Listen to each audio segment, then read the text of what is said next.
Father Alvaro Mendez to his brother Tomas, Porto, begun the 14th of September 1866, never completed, never sent. Found folded inside the back cover of the mission ledger, recovered from the abandoned station on the southern bank of the Congo River, by a Belgian survey team in the autumn of 1877. Transcribed in full by the archivists of the Ecclesiastical Records Office, Antwerp, 1879. The original letter bears no final signature. The final paragraph ends in the middle of a sentence.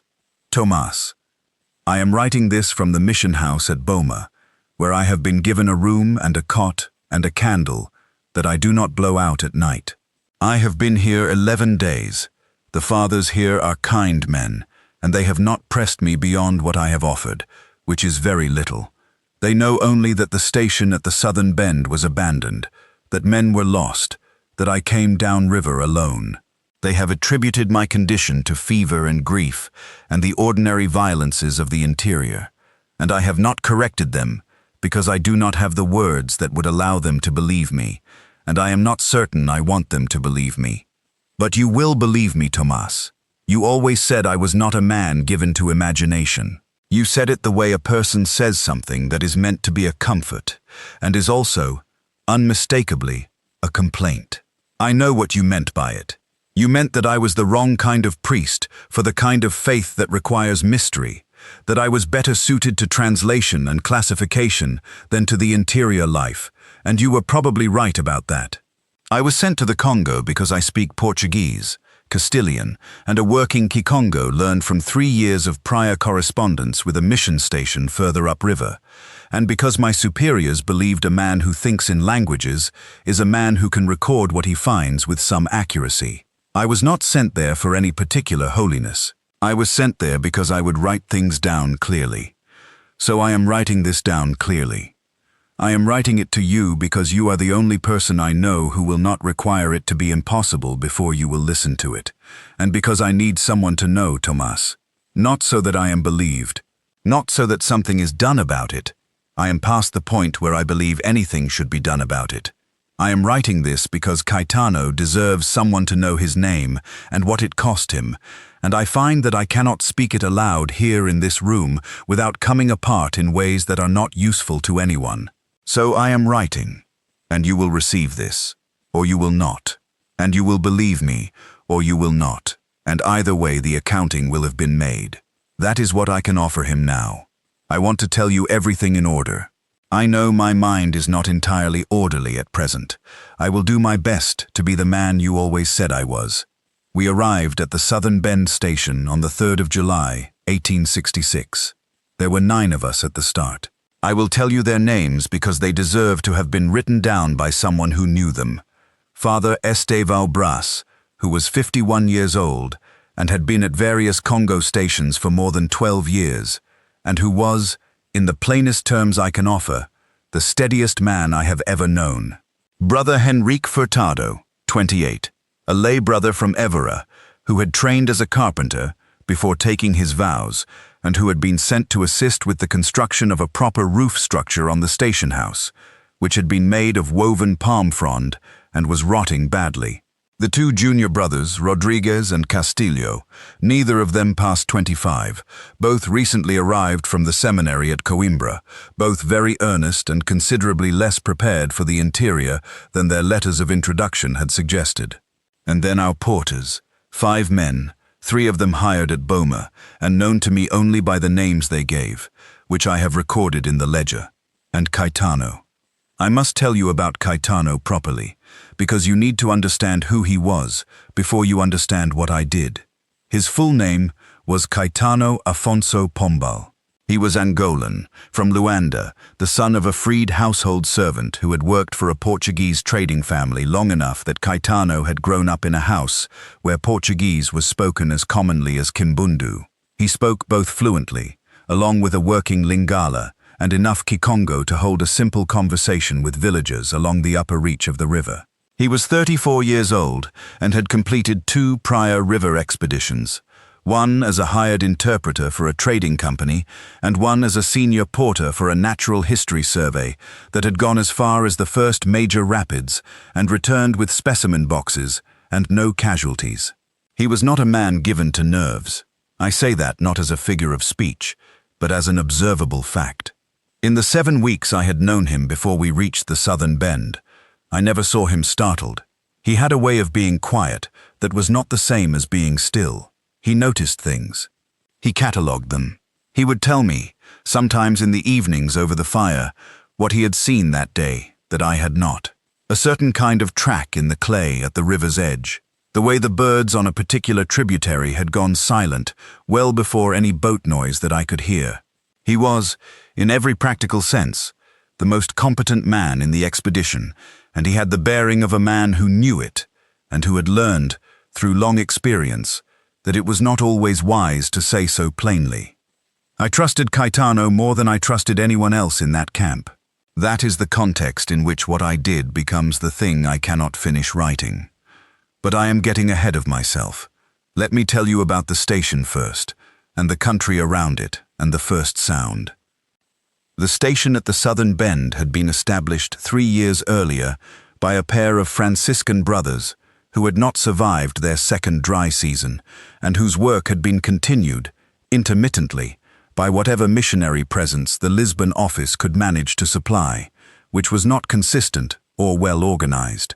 The structure we inherited was a main house built of timber and woven brush, a separate storeroom for the sacramental supplies and the medicines and the translation materials I had brought, and a walled perimeter of woven brush and cut timber stakes that enclosed perhaps a 1/4 acre. The perimeter was in better condition than the house. The Franciscan brothers had apparently spent more time reinforcing it than doing anything else, which, in the light of what came later, I think about more than I should.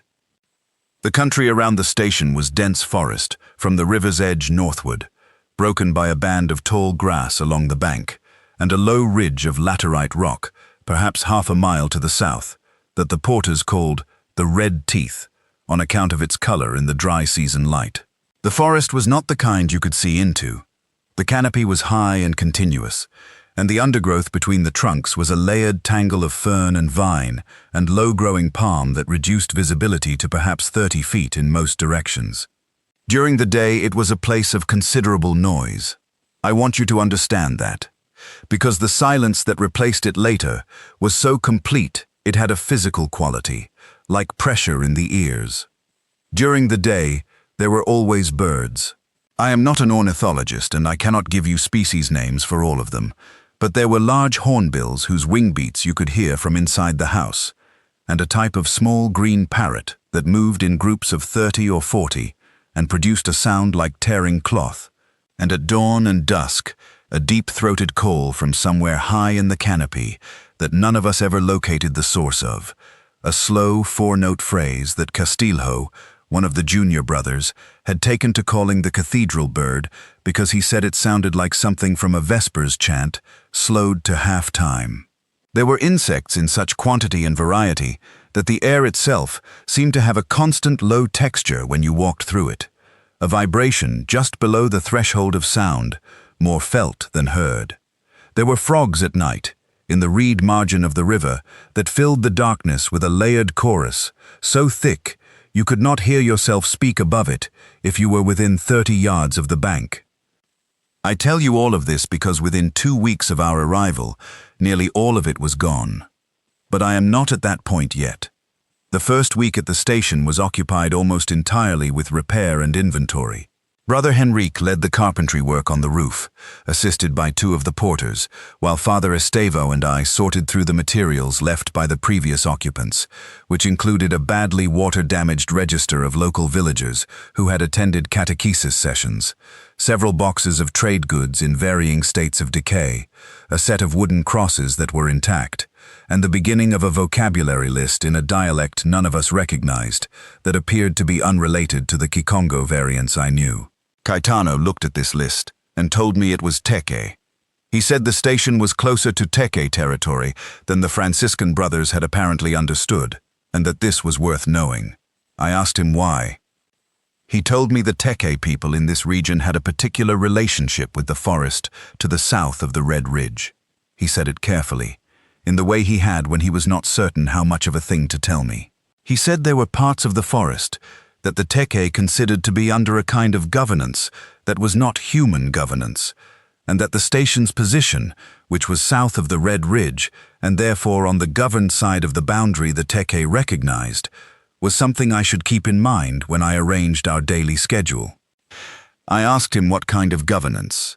He said he had heard different things from different people, and he did not want to give me a garbled account of any of them. He said he would find out more precisely when he had a chance to speak with the Teke village, that Caetano knew was located approximately 4 miles west along the riverbank.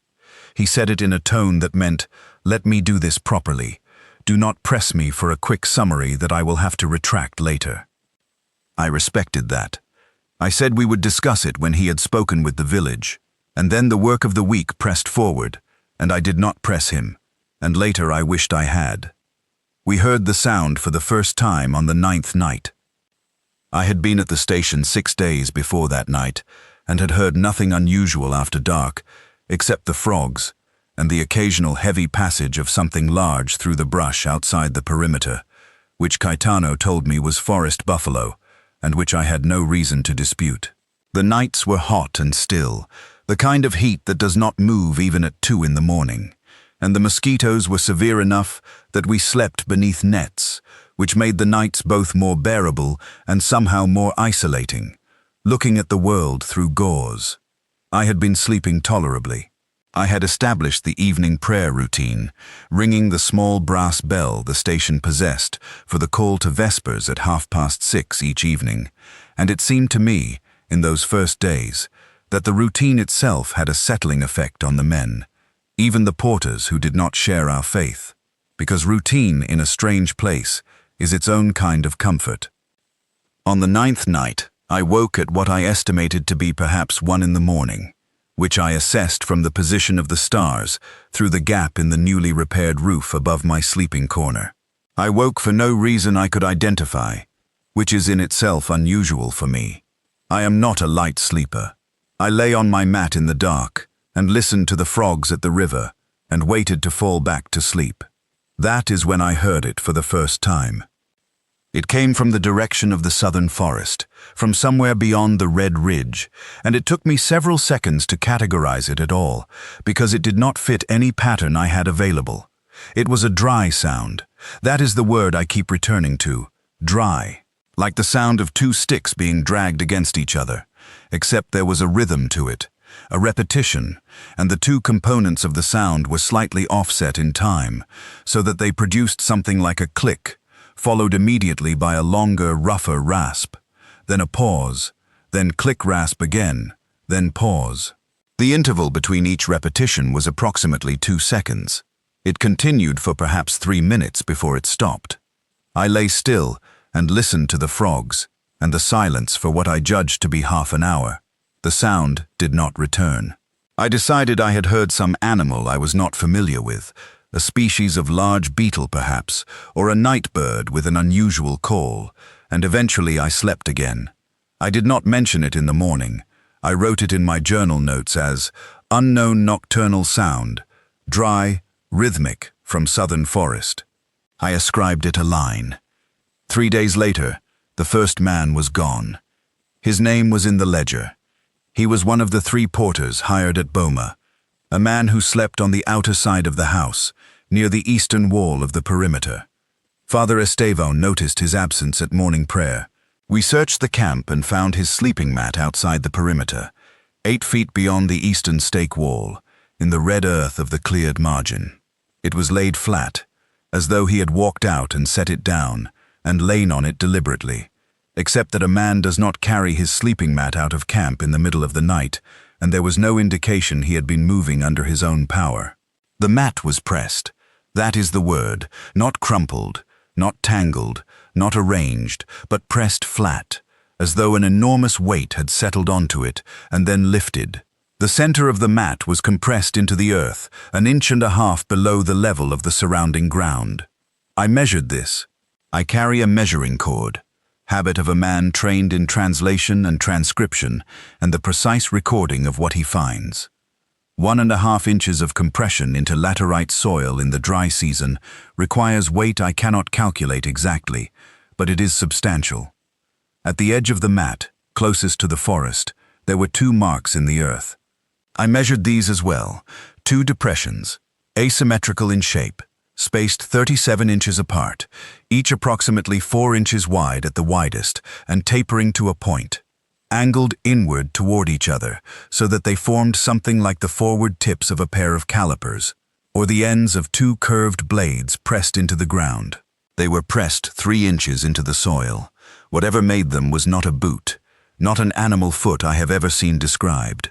They were angled inward, both of them curving toward a common center at an angle of roughly 30 degrees, and they pointed toward the forest. I knelt at those marks for a long time. Caetano crouched beside me and looked at them in silence. Then he stood and looked at the tree line to the east for a while. He said he wanted to go to the Teke village that day. I told him I thought that was a good idea. Father Estevão stood behind us and said nothing. The 2 junior brothers, Rodriguez and Castillo, stood at the edge of the mat, and Castillo said, very quietly, that perhaps the man had walked away in his sleep. Rodriguez said nothing.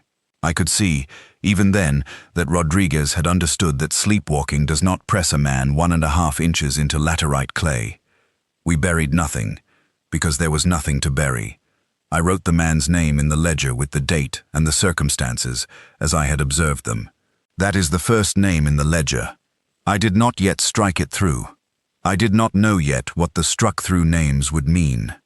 Caetano left for the Teke village before midday. He went alone. He said he would move faster and be less threatening to people who did not know us if he went without a European companion. He was right about this, and I knew it, and I also found, when he was gone, that the camp felt considerably less secure than it had that morning.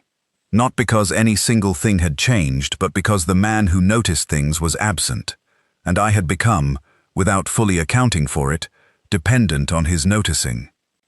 He came back 2 hours before dusk. He sat with me in the storehouse while the evening light fell, and he told me what he had learned.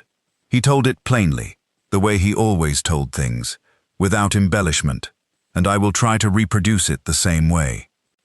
The Teke people in this region knew of the station. They had known of it since the Franciscan brothers built it, and they had maintained a strict practice of not approaching it after dark. This was not, Caetano said, because they feared the missionaries or because they had any particular objection to our presence. It was because the station was in the wrong part of the forest. He explained the boundary. The red ridge, the laterite formation to the south, was a recognized edge. North of the ridge, toward the river, was ordinary country. South of it, and the station was just barely south of it, was not. The Teke did not go south of the ridge, not during the dry season, not at any hour of the night, because the dry season was when it was active. I asked what it was. He said the Teke called it, in translation, the one that prays before it takes.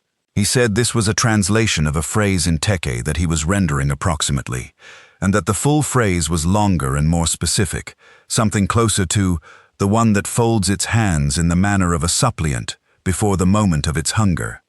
He said the Teke described it as very large. He said they described its limbs as jointed in a manner wrong for any animal they could name.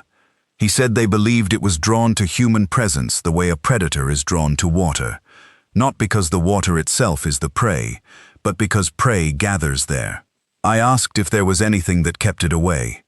He was quiet for a moment, then he said, "Silence." The Teke said it was drawn to sound. Not all sound, but certain sounds at certain hours, particularly sounds that it was not accustomed to. They said new sounds were, to this creature, the equivalent of a fire is to insects. They did not explain why. They did not know why. They simply knew that new sounds in the forest after dark, in the dry season, were an invitation. I thought immediately of the mission bell. I looked at Caetano, and I saw that he had already thought of this.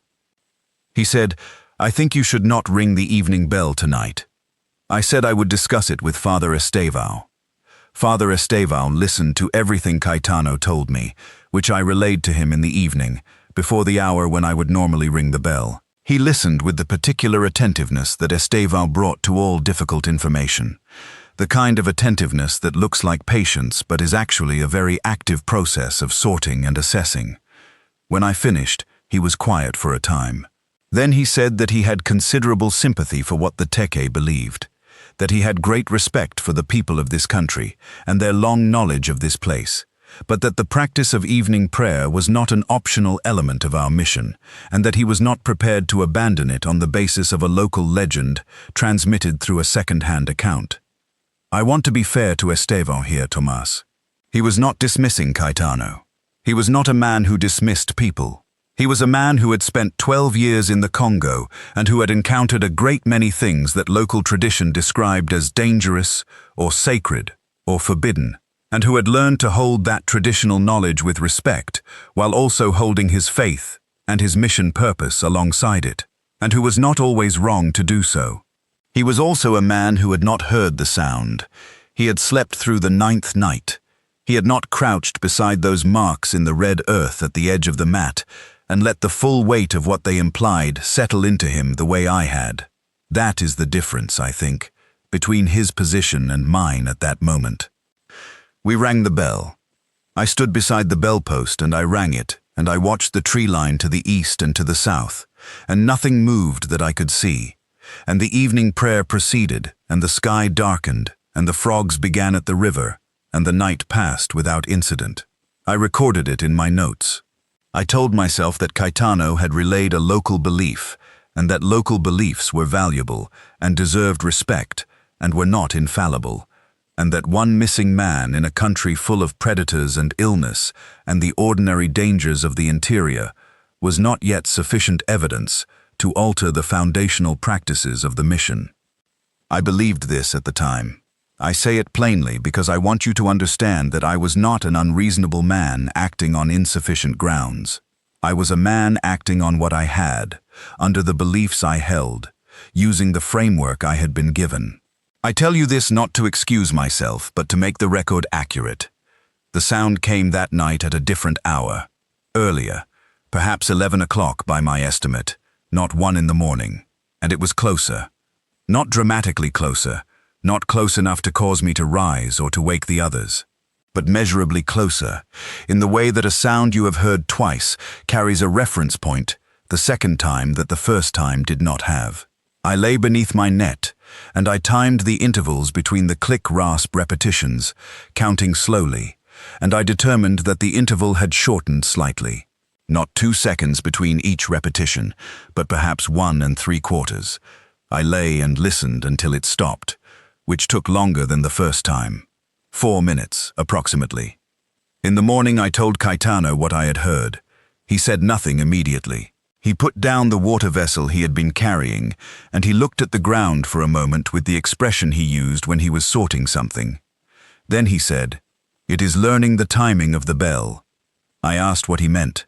He said, "The first time you rang the bell, it did not come until after midnight. Now it came at 11. Tomorrow it may come earlier. I think it is understanding when to expect the sound." I said I thought that was a remarkable thing to say about any animal. He said he had not called it an animal. That stopped me. I asked him what he had called it. He said he had not called it anything yet. He said he was not ready to call it anything yet. I went back to my work, but that sentence stayed with me all day. I have not called it anything yet. It was, I think, the most precise thing anyone said at any point during the entire time we were at that station. I promised myself, by the end of that day, that I would write down everything that happened, from this point forward, in precise terms, measured and dated and qualified.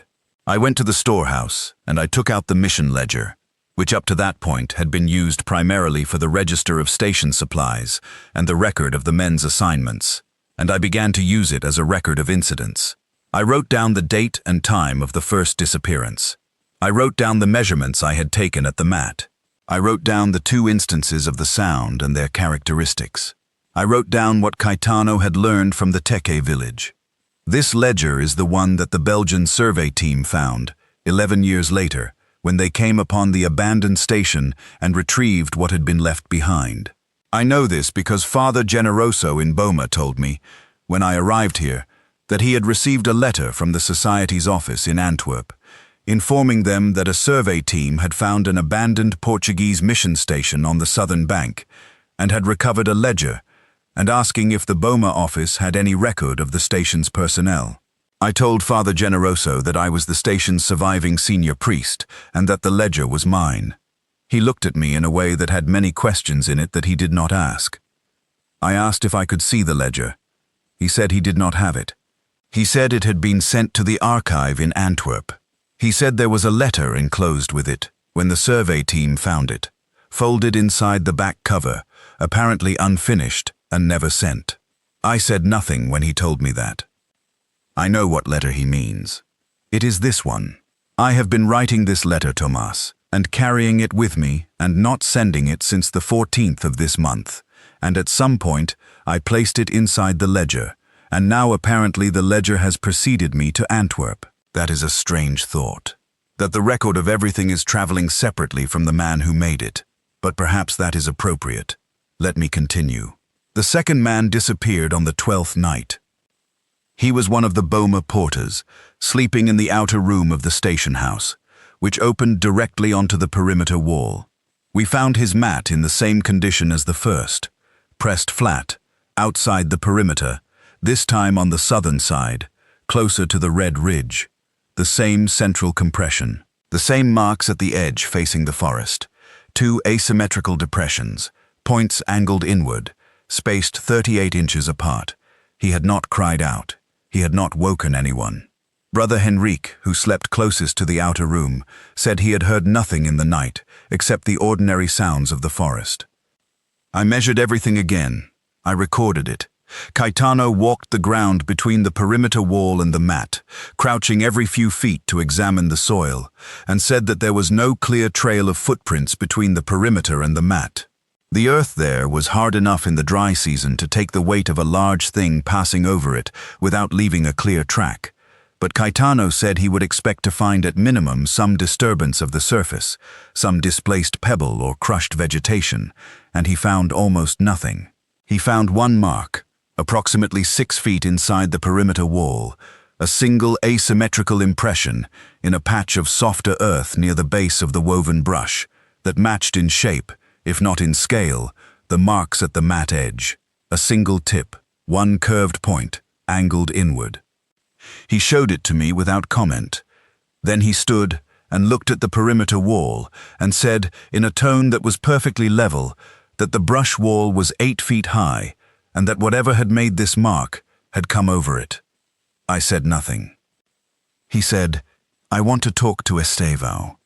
We gathered in the storehouse, all 5 remaining Europeans and Caetano, leaving only the 2 remaining Boma porters outside, who were sitting very close together near the central fire and not speaking. I told them, all of them, everything that Caetano and I had discussed, including the matter of the bell, including Caetano's observation about the timing, including the single mark inside the perimeter. Father Estevão listened with the same careful attentiveness he had brought to it the first time. Brother Henrique's face was very still. The 2 junior brothers looked at each other several times in the way young men look at each other when they are trying to determine whether they are permitted to be afraid. When I finished, Estevão said, "What does Caetano recommend?" Caetano said we should leave. He said we should leave before the next dusk. He said he believed the creature had learned our pattern well enough now that it would not wait for additional nights to establish the timing. He said he wanted to move downriver by boat before sundown and not stop until we reached a point well north of the Red Ridge's latitude. Estevão was quiet for a long time. Then he asked about the sacramental stores. The mission had in the storehouse a consecrated ciborium, 2 altar cloths, a set of holy oils, and the translation materials I had brought, which represented months of preparation work and could not easily be replaced.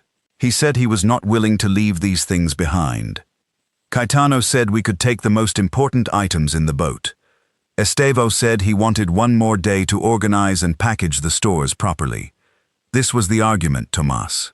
This was the argument that I am going to be accountable for forever, and I want you to understand it in full, because I think about it every night when I lie here in this room in Boma, with the candle burning, and I cannot sleep. Caetano said, One more day means one more night. Estevan said, "We will take precautions tonight." Caetano said, "We have been taking precautions." Estevan said, "We will not ring the bell tonight." Caetano was quiet for a moment. Then he said, "With respect, Father, the bell is not the only sound we make."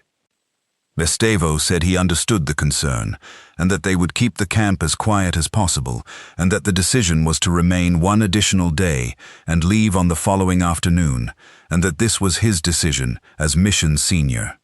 I said nothing, Tomas. I want you to hear that clearly. I said nothing. I was 39 years old, and I had been in the Congo for less than 2 months, and Estevão had been there for 12 years. And I told myself that his experience and his seniority and the genuine theological weight of his concern for the sacramental objects were sufficient reasons for me to defer to him. I told myself this while looking at Caetano, who was looking at the floor of the storehouse with the expression that meant he was sorting something and had sorted it and did not like the result. We did not ring the bell that evening, but we cooked dinner. We spoke. We built up the fire somewhat higher than usual, because fire feels like safety, and because Estevão thought the light might deter an animal. Caetano sat at the edge of the fire circle and looked south most of the evening and said very little. The sound began at 9 o'clock. I know the hour precisely because I had been watching the sky and making star position estimates every quarter hour since full dark. 9 o'clock. From the southern edge of the tree line beyond the red ridge, the click-rasp, at an interval of approximately 1.5 seconds, faster than either previous night, closer than either previous night. Caetano looked at me. I said nothing. The sound moved, over the next 20 minutes, from its starting point south of the red ridge to what I estimated as the northern face of the ridge itself. Not moving continuously, like a walking animal, but in stages, as though it was stopping, waiting, then moving again. Each time it stopped, the click-rasp continued, the same rhythm, the same dry timber quality, for 30 or 40 seconds, then silence, for a period of 10 to 15 seconds, then the sound again, now from a point that was closer. I have tried to think since then about what kind of movement produces that pattern, and I do not have a satisfying answer. It was not the movement of a man walking. It was not the movement of any large animal I have observed. It was something I cannot classify. At 10 o'clock, or approximately 10, the sound was at the tree line immediately south of the perimeter wall. Not on the other side of the ridge anymore, not in the distance. At the edge of the cleared ground, perhaps 60 feet from where we sat. Estevão told everyone to go inside. We went inside. The 2 remaining porters went into the inner room of the station house, and Rodriguez and Castillo went in after them, and Estevão bolted the timber door, and Caetano and Brother Henrique and I remained in the main room with the lantern burning low, and the shutters of the 2 windows that faced south pulled closed, but not latched, because the latches were old, and the wood had warped, and they would not hold properly. Henrique had found, somewhere in his preparation work over the previous week, an axe handle, and he held it and said nothing. The click-rasp stopped. This was more frightening than when it had been continuing. The sound had been, in a terrible way, information. It had been a location marker. While it continued, I knew approximately where the thing was. When it stopped, I knew nothing. Henrique said, very quietly, that he heard something on the roof. We all looked up. The new roof that Henrique had spent the first week repairing was palm timber and dried frond, and it was heavy enough to muffle ordinary sound. But what we heard above us was not ordinary sound. It was a slow, deliberate pressure, moving from the south edge of the roof to the north. A creak and settle and creak, as though something of considerable weight was moving across the top of the structure, with patience and care, feeling for the solid points before committing its weight to each position. It moved across the full width of the roof in approximately 2 minutes. It stopped somewhere above the center of the main room. None of us moved.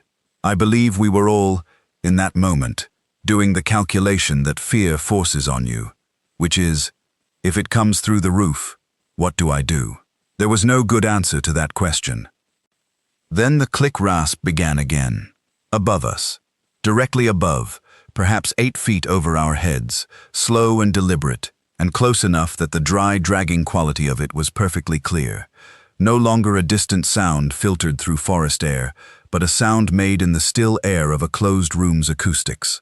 Close enough that I could hear, for the first time, that the two components of it, the click and the rasp, came from slightly different directions, as though they were produced by two separate parts of a single structure moving against each other.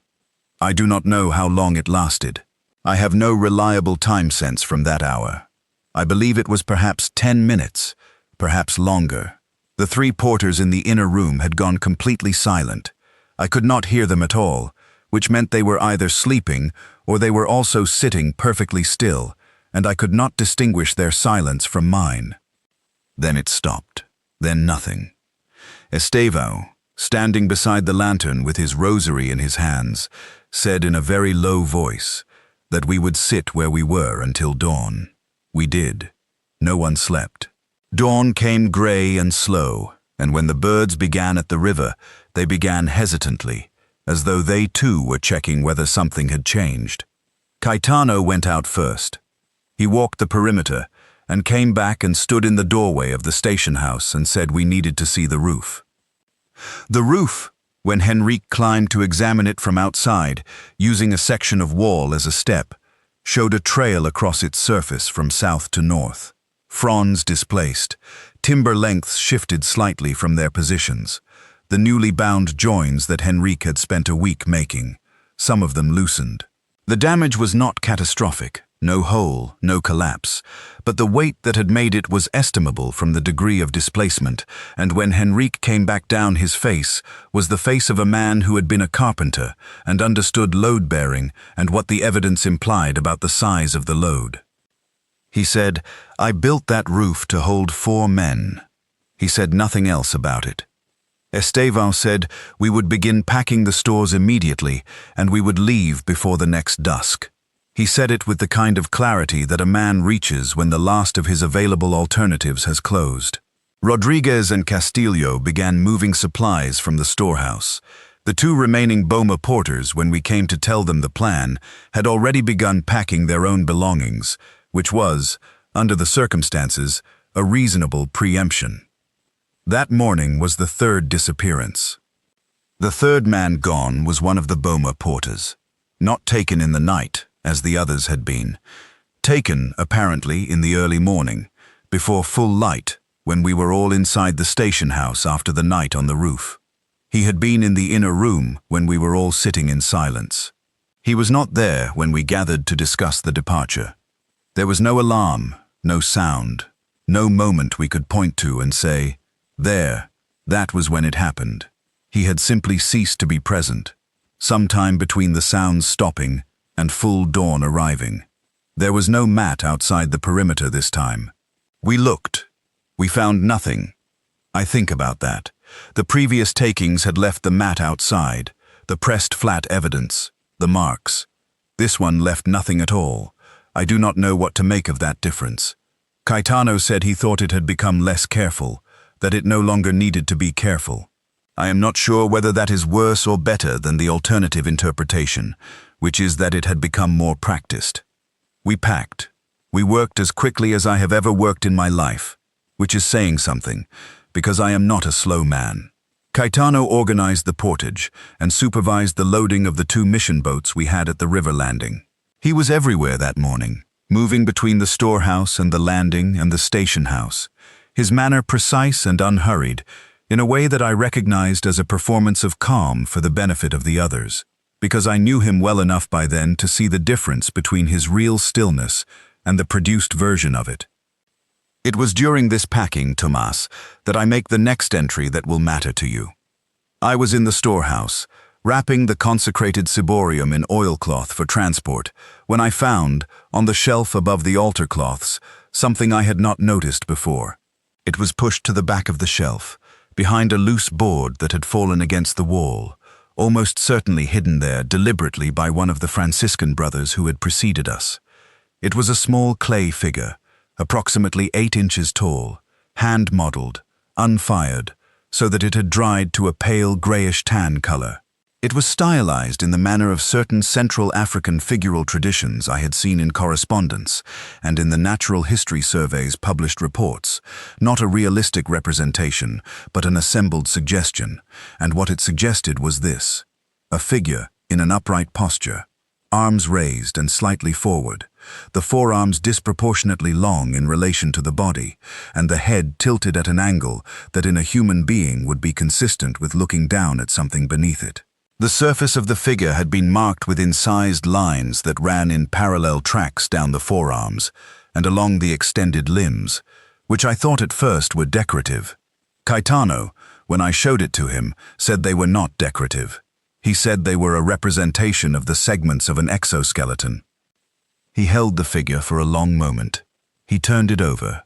On the base, someone had drawn in the clay before it dried a series of marks that he identified as a teke ideographic notation. He could not read it precisely. He said his teke was conversational, and this was a formal register he had not encountered. But he thought the marks were a warning of the kind placed on an object to indicate that it should not be moved from its location. I asked why the Franciscan brothers would have hidden it behind a loose board rather than leaving it in place. He said he thought they had found it outside the station, possibly placed there by teke people as a kind of ward or marker, and had removed it from its original position without understanding what it was, and had then hidden it inside the storehouse when they began to feel uncertain about having it in the open, which was not a solution to anything. I looked at the figure in my hands. It was extraordinarily well made for an unfired clay piece. The incised lines were precise and very numerous.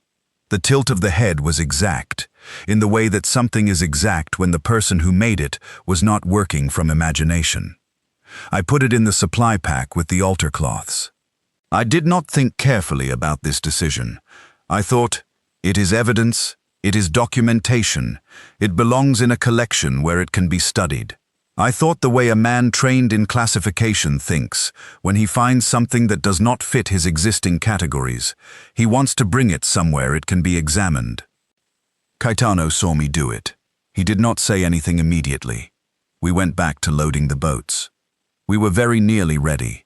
The sun was past midday and slanting toward the river, and the shadow of the forest to the south was lengthening across the cleared ground between the station and the bank. We had perhaps 3 hours before dusk. Estevan was at the landing supervising the arrangement of loads in the boats. Rodriguez and Castillo were making their final pass through the station house for any overlooked items. Caetano came to me. He said, "Did you take the figure?" I said I had. He said, "Put it back." I said I thought it was important evidence of local tradition regarding this creature, that it might help someone eventually understand what we had encountered. He looked at me with an expression I had not seen from him before, which was the expression of a man who has been patient through a very long sequence of other people's decisions and has reached the limit of what patience can accomplish. He said, "Alvaro, put it back." He had never used my given name before. In 7 weeks of travel together, he had always called me Father Mendez, as the conventions of our different positions required. Alvaro, one word. It had the force of everything he had been choosing not to say directly for the past several days. I looked at him for a moment, and then, "Tomás, I did not put it back." I told myself it was because we did not have time to return to the storehouse and replace the figure in its precise original location with the care that the act would require, that a hasty replacement was worse than keeping it. I told myself this was a reasoned decision. I have had considerable time since then to examine whether that was true, and I do not believe it was. I believe I wanted to take the figure because I am the kind of man who wants to understand things, and I had found something that might help me understand this thing, and I was not willing to give up the possibility of understanding even at that moment, even in that place, and that my rationalizations were exactly that. Caetano looked at me for a moment longer. Then he turned and walked back toward the landing.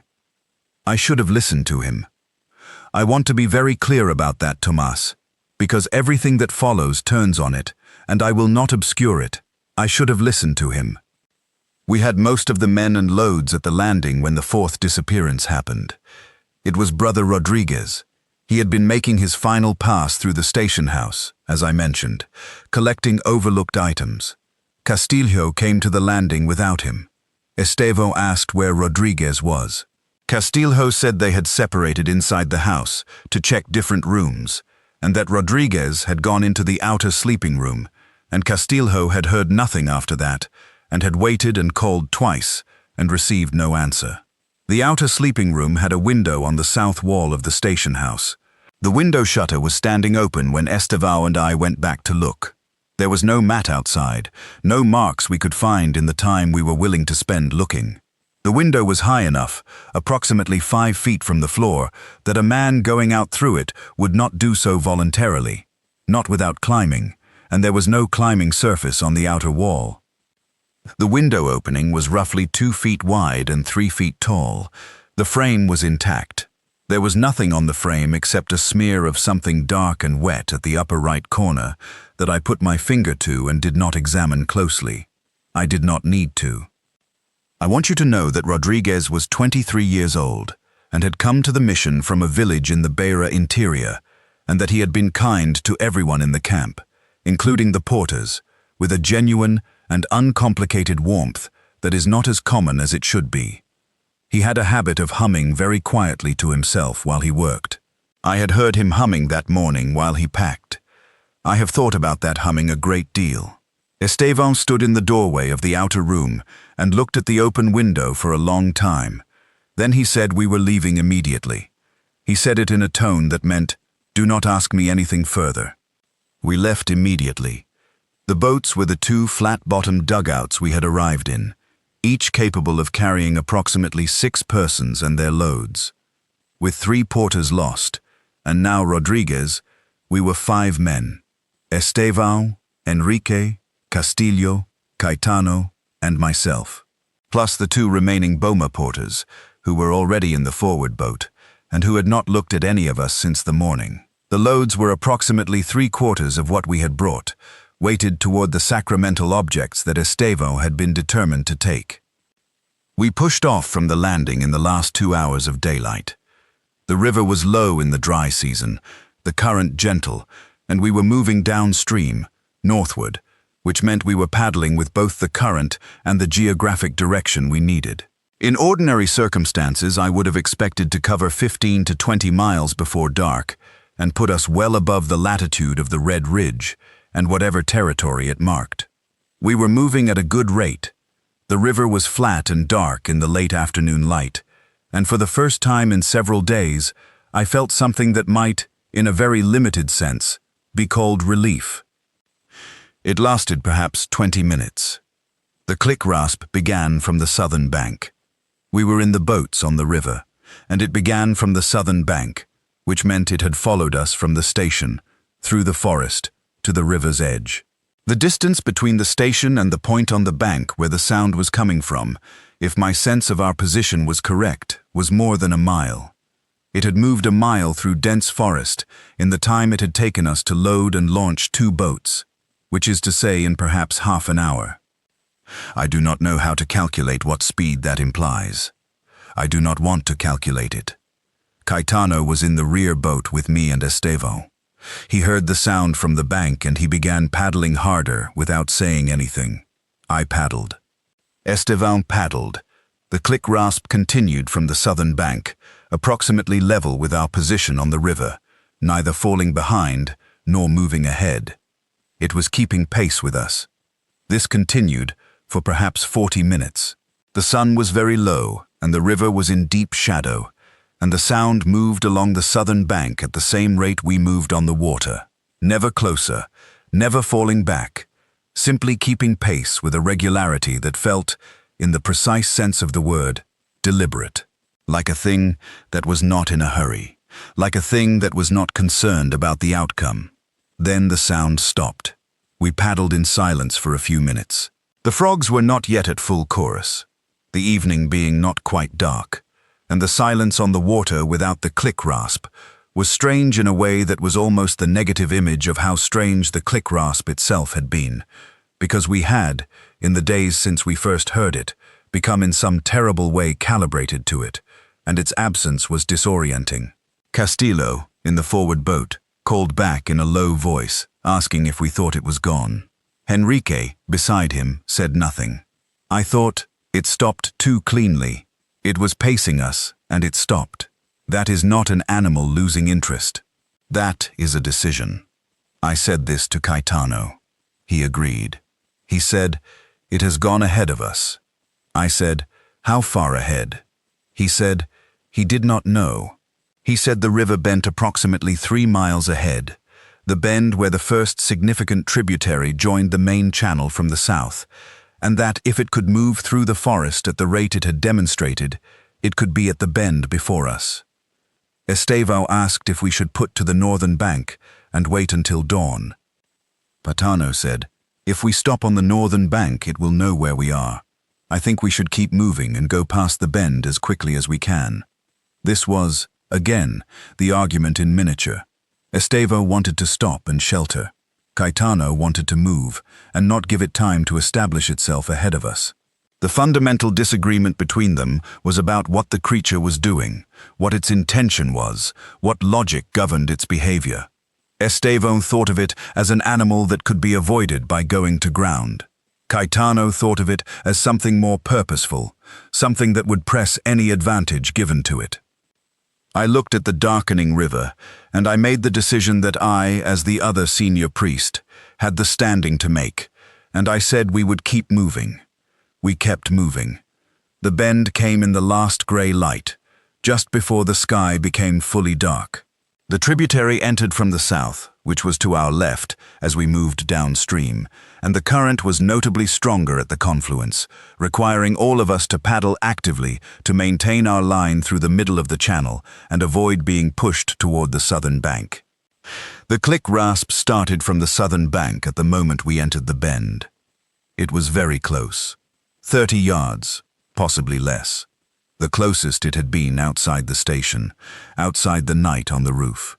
The southern bank at the bend was dense, overhanging vegetation, forest canopy reaching well over the water's edge, so that the far side of the river was in near complete darkness, even before the sky was fully dark.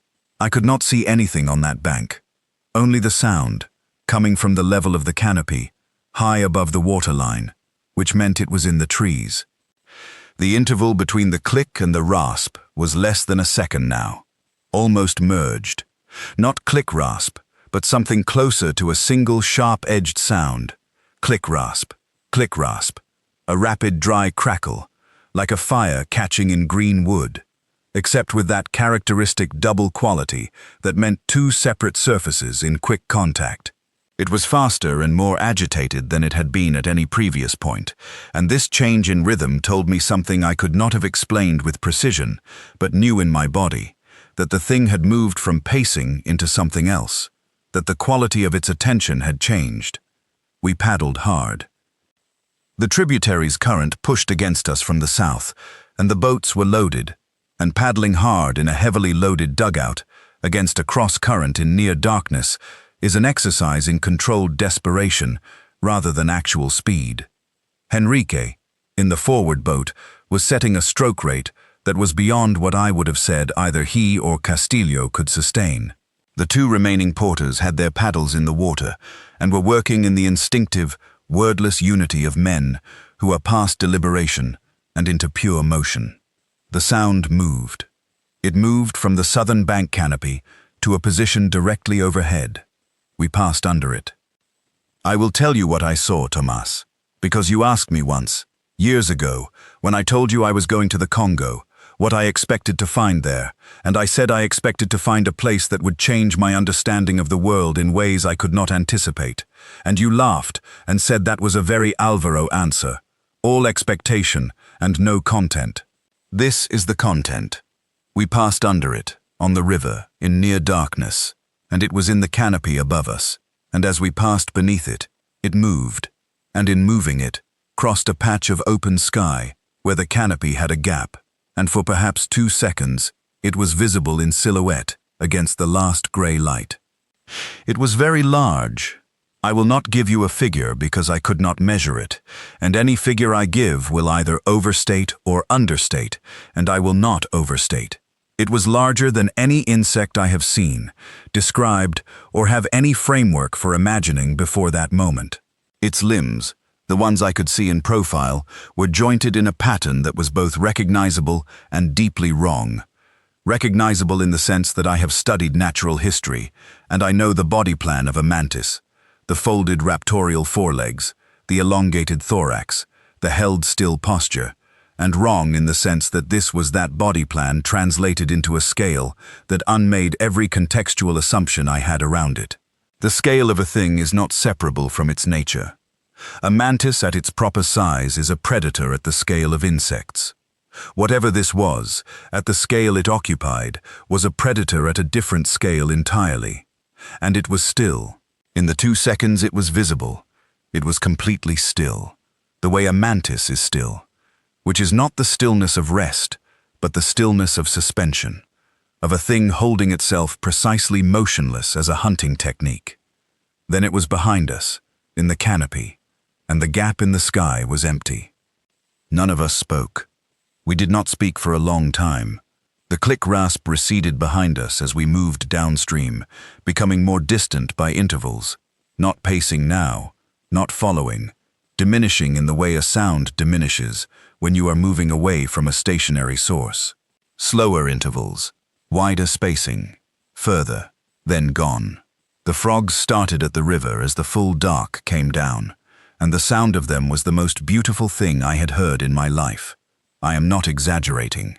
I sat in the boat and listened to the frogs, and I felt, in a way that I cannot fully explain, except by saying that it was involuntary and total, that I was still alive, and that I had not been certain of this for several days, and the certainty of it, even temporary, even qualified, was overwhelming. Estevão, in the bow of the rear boat, was very still and quiet. He had his rosary in his hands. He did not speak. Caetano did not speak either. He paddled at a steady, sustainable rate, and watched the southern bank, and said nothing for a very long time. We pulled to the northern bank approximately an hour after full dark, when I judged we had come far enough that stopping was less dangerous than continuing blind in the dark. We did not make a fire. We ate nothing. We pulled the boats above the waterline, and we lay on the bank in our clothes, and in the morning we were all still there, all 7 of us, and I felt something that was close to gratitude. I should have felt it more carefully. I should have let it be exactly what it was, which was provisional. It was during the rest at the northern bank, in the early hours of the morning, that I took out the clay figure from the supply pack. I did not know why I took it out then. I was not going to study it by starlight. I think I had been carrying the awareness of it, as a weight and as an unresolved question for the entire river journey, and I needed to handle the object itself in order to think about it. I turned it over in my hands in the dark. I could not see the incised lines or the markings on the base.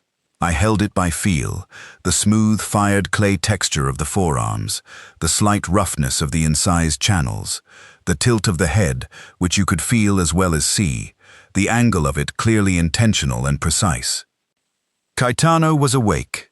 He was sitting a few feet from me, watching the river, and he heard me take out the figure, I think, because he turned and looked at my direction, and in the dark I could not see his expression, but I could feel his attention. He did not say anything. I put the figure back in the pack. I lay down, and I looked at the stars through the canopy gap above the northern bank, and I thought about what Caetano had said at the station. Put it back. And I thought about what I had not done, and about what taking the figure had meant, and whether what was about to happen was a consequence of it. I am not a superstitious man, Tomas. I did not and do not believe that a clay figure has agency over events. But I believe that taking the figure communicated something, to the teke through its absence from its location, or to the thing itself through whatever senses it used to track the camp's activity, or simply as a symbol of the larger pattern of our behavior, which was to take and record and carry away, rather than to leave alone what should have been left alone. I believe the taking of the figure was a piece of a larger failure of judgment, and I believe the failure was mine. And I believe Caetano told me so, as plainly as one human being can tell another, and I did not act on it. I put the figure back in the pack and I lay down. In the morning, Caetano told me he wanted to discuss what would happen when we reached Boma. He said the 2 remaining Boma porters would need to be paid fully and given documentation that they had completed their contracted service under adverse circumstances. He said I should write letters on their behalf. He said Father Estevan needed medical attention, by which I understood him to mean that Estevan had been more shaken than he was showing, which was visible to Caetano and apparently not visible to anyone else. And then he said, very directly, that he wanted to go back. I stared at him. He said he did not mean permanently. He meant he wanted to return to the station, in daylight, with a different and more careful approach, to return the figure to its location. He said he did not think the account was closed. He said he thought the taking of the figure had created an obligation that was not resolved by our departure. I said I thought going back to that station was not something I could sanction. He said he understood that. He said he was not asking my permission. He was telling me what he intended to do. I said, not now. I said, let us get to Boma and let everyone recover, and then we will discuss what a careful return might look like. I said I would not stand in the way of a properly organized second approach, if, after reflection, that was what he thought was necessary. He looked at me, and I believe he knew that I was managing him. I believe he knew I was buying time, in the hope that, once at Boma, the sense of obligation would attenuate with distance and with the ordinary business of being safe. I believe he saw exactly what I was doing and had sufficient respect for me to not say so directly. He nodded. We reached Boma on the 4th day. The Boma mission was a substantial station, long established, with a proper building and a garden and a printing press for catechesis materials. And when we arrived there in our 2 battered boats, with 1/3 of our original party and the evidence of considerable distress on every face, it caused exactly the degree of alarm you would expect. Father Generoso came to the landing personally. He was a stout, practical man in his 50s who had seen a great many things in his years at Boma and who asked his questions carefully and accepted the limited answers we were able to give him with a pragmatism that I was deeply grateful for. We were given rooms. We were fed. The Boma porters were paid and documented. Estevan was seen by a doctor who confirmed, as Caetano had suspected, that he was not physically well, that the combination of stress and insufficient food and the accumulated heat of the journey had produced a feverish condition that wanted rest and treatment. Estevan went to bed. Castillo and Henrique Thoreau did not speak with at length in those first days. Both were present and functional, but very quiet, in the way of men who are still arranging what they have experienced into a form they can carry. I understood this. I was doing the same thing, except that I was also sitting in a room with a candle burning and trying to write this letter, and finding that the accounting kept breaking down at the same point. The 5th disappearance happened at Boma. It was the night of our 3rd day there. I woke in the morning, and I went to Caetano's room, which was a small room at the back of the mission house, and he was not there. His pack was there. His blanket was folded on the cot. His personal effects, the few of them he carried, were arranged neatly. He was simply not there. I looked at the floor. The floor was packed earth, covered with a reed mat, and I looked at the mat and I looked at the ground around the cot, and I looked at the door and the window, and there was nothing to see, nothing to measure, no pressed flat compression, and no marks in the earth, and no smear at a window corner, and nothing at all. I stood in that room for a long time. Father Generoso was told that Caetano was missing. He organized a search of the station grounds and the immediate riverbank. Nothing was found. No one had heard anything in the night. The search was thorough, and it produced nothing. Father Generoso said, with genuine sadness, that the river sometimes took men in the night, that it was a terrible country, and the losses were real, and they would pray for him. I said nothing. I went to my room, and I took the clay figure out of the supply pack, and I held it for a very long time. Then I took out the mission ledger.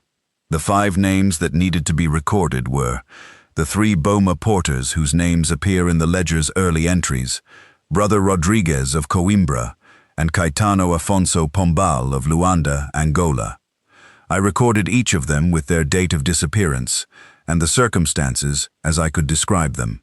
And then, for each of the 5 entries, I struck the name through with the pen, pressing the nib into the page hard enough that I felt the point catching on the paper's fibers, pressing hard enough that in at least 3 places the point broke through and tore the surface. I do not know why I did it that way. I had seen ledger entries for the dead struck through before. It is common practice. But I pressed harder than was necessary, and the tearing of the page under the struck-through name of Caetano is visible, I imagine, on the recovered ledger. I hope the archivists in Antwerp noted it. I hope they understood that the pressure of the mark is information. I went back to Caetano's room. The pack was still there, his folded blanket, his careful orderliness. He had been a man who folded things and arranged things and put them where they would be easy to find. I sat in the room for a while. Then I thought about what he had said at the station. Not the formal things, not the practical recommendations about the bell and the departure timing and the figure. I thought about the single sentence he had said at the end of the conversation about whether the figure should be returned. He had said, "I do not think the account is closed." He was right, Tomas. He was right, and I knew he was right. And I told him we would discuss it at Boma, and I used Boma as a way to buy time and distance from the obligation. And the obligation did not diminish with distance. It came to Boma. It found the room at the back of the mission house. Whether he went with it by choice, whether he chose to go back and make the return himself without telling me, or whether it came for him in the night, the way it had come for the others, I cannot determine. I have sat with both possibilities every night since then, and I cannot choose between them. And I think not choosing is perhaps the most honest position I can take, because the truth is that I do not know, and I have not allowed myself to know, because the 2 possibilities carry different weights of responsibility for me, and I am aware that my preference for one interpretation over another is not a trustworthy guide to which one is true. He was the only man who understood what we had encountered in a way that went beyond fear into something like knowledge. He had been mapping the pattern of the sound.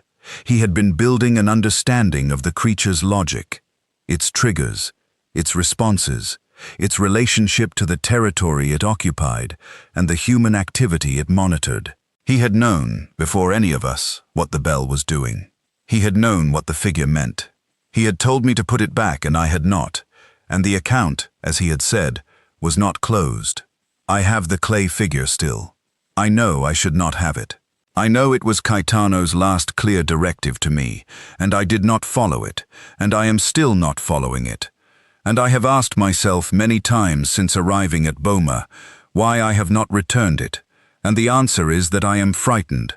And I know that I am being cowardly, and I know that Caetano was not cowardly, and the comparison does not favor me. But I am also not certain that returning it now would close what is open. I do not know where the boundary of the obligation is, whether returning the figure would be sufficient, whether the 5 names struck through in the ledger represent a tally that is complete, or one that has room for additional entries. I do not know whether the creature's account is closed with what happened at Boma, or whether it will seek a further settlement, and I find that I cannot distinguish between genuine theological uncertainty and simple self-preservation, which is a particularly uncomfortable place to live. I am 39 years old, Tomas. I feel considerably older than that at present.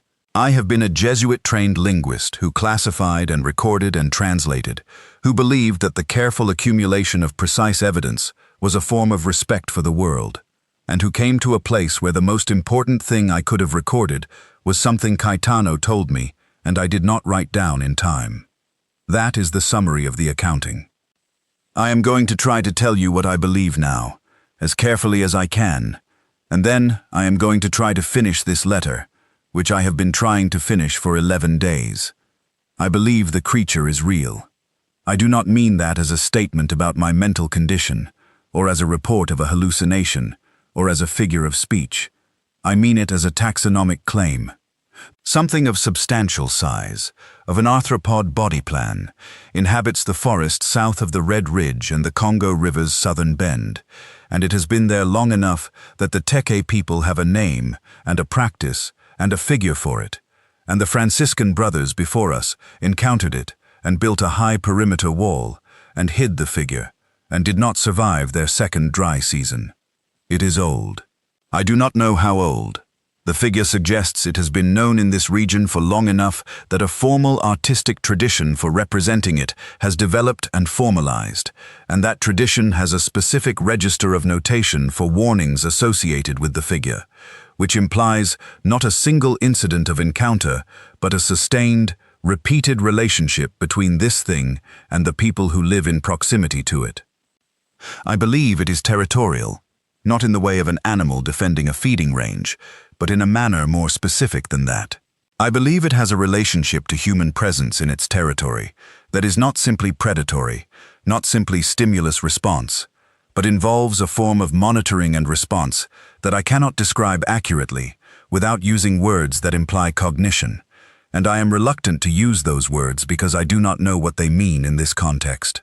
But it learned the bell, it mapped our routine, it came earlier each night, it tracked us on the river. These are not the behaviors of a creature responding to stimuli. They are the behaviors of a creature that is paying attention.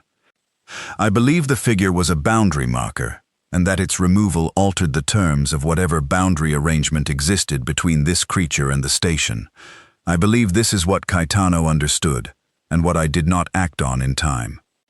I believe that Caetano Afonso Pombal was the most competent man I have ever known, and that I deferred to his expertise in every matter except the one that mattered most. And that this is a precise description of a particular kind of failure that I do not have a better word for than cowardice. Father Alvaro Mendez, Society of Jesus, Boma Mission Station, 14th of September, 1866. Written by the author's own hand. The letter ends here. The next page is blank. There is no signature. The ledger in which this letter was recovered bears, on the inside of the back cover, a faint impression in the clay residue consistent with the base of a small figurine that was at some point rested on the ledger's open pages and subsequently removed. The figure itself was not found with the ledger.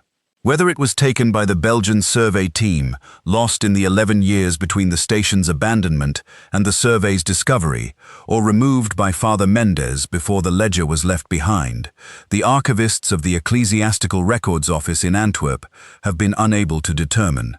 The station on the southern bend was not reoccupied.